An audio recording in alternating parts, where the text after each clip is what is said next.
Dobar dan svima. Moje ime je Jelena Bulatović i pozdravljam vas ispred Srpske asocijacije menadžera.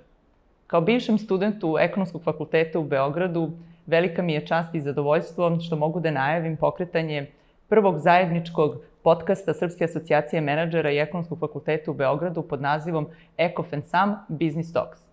Ovaj podcast nije namenjen samo studentima ovog fakulteta, već studentima svih ekonomskih i menadžerskih fakulteta širom Srbije, kao i svim drugim mladim ljudima koji žele da saznaju nešto više o praktičnim stranama biznisa.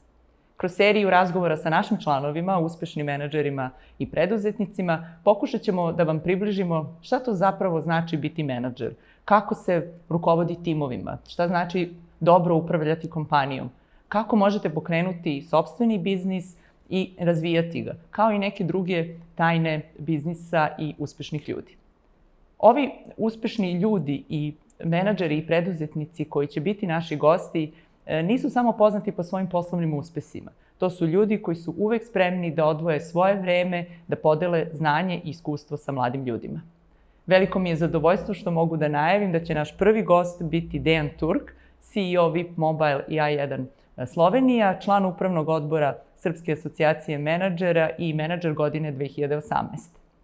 Pratite nas na YouTube kanalima Srpske asocijacije menadžera i Ekonomskog fakulteta u Beogradu. Pozdravljam vas i krećemo!